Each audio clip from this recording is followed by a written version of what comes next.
another short exercise of Clash of Katanas. This time we find our friend Inoue Shinosaki over there, who's a poet who has been writing some inflammatory verses on Uesugi Kenshin. So Mr. Kenshin has sent one of his generals to capture the poet Shinosaki and bring him into custody. But the poet has put himself under the protection of the Hojo clan. And so the Hojo clan has sent a force to protect him. They find themselves in close quarters by now. They're all within 8 inches of each other, and the fight is about to start. The initiative begins on the hands of the Uesugi commander, and both commanders have 3 command points. The Uesugi commander will spend 1 command point to activate the archers, the Jumi Ashigaru. Now the Jumi Ashigaru, there's 8 of them, and they're going to fire on the Hojo. Now the Hojo have come well prepared to this battle. They've already set up their pavises, tate, in their firing position. And so Uesugi here is going to try to dislodge them and force them to come forward through firing its arrows. So now they're going to fire 8 dice because they're in short distance. And the normal to hit is 5 or 6, which is not modified by anything in this case. The tate, as we will say, doesn't modify that to hit. So it's 8 dice, and the archers need 5s. The activation was automatic because the Jumi Ashigaru have no fatigue. Wow, 4 hits. That is a very good roll. And so the Ashigaru, the Teppo Ashigaru have full armor, so they save on 5s. And they also, because we are shooting with longbows, with Jumi, at this distance, it's a +1 to saving throw. So instead of 5s, they need 4. And additionally, the tate will give them 1 more in saving throw, and they will save with 3s. So it's 4 dice saving with 3s. So 2 die. That's a very effective volley. And we're gonna roll morale. So the Hojo, they have to roll 1 die for getting hit, 2 dice for their casualties, and they need to roll 4 or more. But the Hojo have a special skill because they like to fight from defended positions. That when they're behind tate, they can re-roll once. In fact, they pass 2, and the 1 gets re-rolled, and they pass it also. So they suffer no fatigue, while the archers get 1 action counter and 1 fatigue. Now, the Uesugi general, since the Jumi unit is still the active unit, they're going to choose to shoot again. But Hojo doesn't want to wait for that. And so we'll spend 1 command point in trying to interrupt, to react with the Teppo before the Jumi are able to shoot. Now there's only 6 Teppo left, and they will hit on 5s. And they have 3 hits. So they have 3 hits on the archers. The Jumi Ashigaru have a full armor, which is a 5 or 6 of save. Now there's a 0 modifier with the Teppo at this distance, so that's still a 5 or 6. So they're going to roll 3 dice on 5s. They save 1, and 2 go down. And now they need to roll. They're going to roll 2 dice plus 1 for the one that, for 1 for impact, 2 for the casualties, and 1 because they're receiving a volley from infantry, Teppo infantry in close order. So it's 4 dice and they need 4s. Fail 3 of them.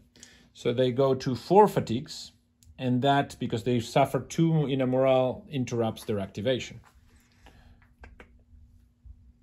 Now the Teppo, they did 1 action, and they had no fatigue, because the firing action of the Teppo doesn't give them a fatigue. It does give them, though, 2 unloaded markers. So this ends the turn of the Uesugi general. Now the Hojo general feels that he's in a pretty good spot, because you can see that his unit is without fatigues, although it has to reload. The Jumi Ashigaru are at 4 fatigues. So because of the tate, this duel seems to be in his favor. So he decides to pass. The Uesugi general then decides that he needs to press and go fight those Teppo in close combat. Otherwise, he feels he's going to lose the shooting match between archers and Teppo. So with that, he's going to spend 1 command point and he's going to activate the monks. And the monks are going to go 4 inches forward with the intention of charging the Teppo behind the Tate. But of course, the Hojo general will not accept that without doing anything, right? And so before they do their second action, these guys already have 1 action, he's gonna try to react with his samurai to counterattack to interrupt and have an action in between with his samurai. Now he's gonna use 1 command point and he's gonna have to roll a 3, which he does. 3 because the samurai have a grid of 3. So now, even though the monks are still the active unit, the samurai get 1 action to interrupt and they do an attack against the monks. Now the samurai, when they attack with longer weapons, which they do because the samurai have Yaris, which have initiative of 3, while the monks have Naginatas that have an initiative of 2. And so when the samurai are attacking with longer weapons, they use their skill Uteya, which will allow them to what we'll do is anyone that wants to counterattack them will get hit on once. And so if the monks decide to counterattack, they will have a chance of doing damage on themselves. But the monks then, doing a counterattack is not as attractive. So instead, they're going to choose to use their skill Furikaeshi. Furikaeshi means that they're whirling their Naginatas over their heads in a defensive motion as they move backwards. And so they're hoping that the samurai will kill themselves as they advance. So the effects of it has 3 effects. The first is that the samurai have to roll a grid die to see if they're eager to close in on the whirling Naginatas. They have a grid of 3 and they don't pass it. And so because they don't pass it, instead of 8 dice, they're going to only roll 4 dice. Means only part of the unit has decided that was brave enough to do this. And those 4 dice will have a -1 to hit. So instead of 3+, they're hit on 4s. And the 1s are actually going to hit themselves because they're leaning into the Naginatas. So it's 4 dice with 4s where 1s hit them. Luckily, there's no self-inflicted wounds and there's 3 hits on the monks. The monks have full armor, so they save on 5s. So we're gonna roll 3 dice on 5s, and they save 2, so only 1 monk dies. The monks now have to roll grit, and so they roll 1 die for casualty and 1 die for getting hit, and they have their brotherhood skill, which will give them a +1 to the die. So they pass both. So, but because they did Furikaeshi, they're going to go back 1 inch. And they are still the active unit. Now, they did do defense, so we need to give them a second action. And the samurai did a 1 action, and it was an attack, so they're going to have 1 fatigue. Great, so the monks now have to decide, since they're still the active unit, whether they are going to do a third action.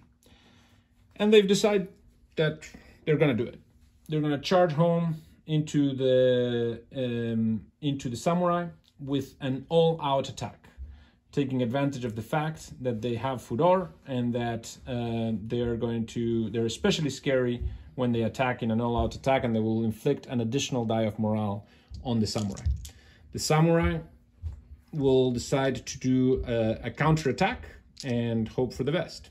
So they all hit at the same time because no special skills affect this in this moment. So the monks are going to roll their 7 dice. They need normally to hit 3s, and we need to remember that 6s will count double. So they missed 2, they hit 5, there were no 6s, so there's no doubles. So the monks did 5 hits.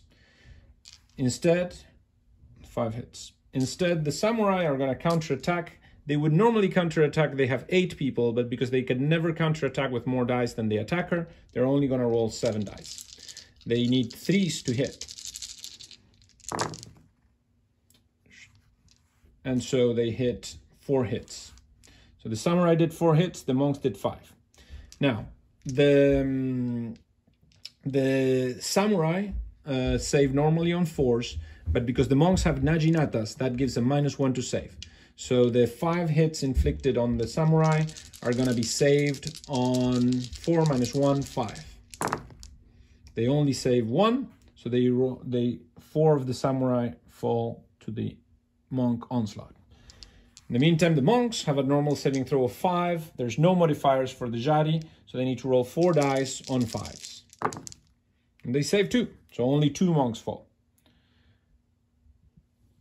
And so now we have to roll morals. The monks had 2, and they were also impacted, of course, so they have to roll 3 dice. Their grid is 3. They pass all 3, so they suffer no fatigue from the morale test. The samurai have 4 dice, plus 1 for being impacted, 4 for casualties, 1 for being impacted, and 1 for the monk's furor, because they did an all-out attack. Now the samurai pass the test on 3, but they can also re-roll once, because they're fighting against non-honorable troops. Basically, the only other honorable troops for a samurai is another samurai. So when they're fighting someone else, like monks, they get to re-roll once on their test. And so the samurai actually pass 4, and they can re-roll this 1, and they pass it 2. So they only suffer 1 fatigue. So the samurai suffered 1 fatigue. They go to 2, and they move 1 back. The monks suffered no fatigue, but now it was a 3rd action, which has a natural fatigue of 1, and because it was an all-out attack, they're at a total fatigue of 3. While the samurai did a counterattack, so they are at yellow now, and their fatigue goes up to 3. Let's remove the casualties.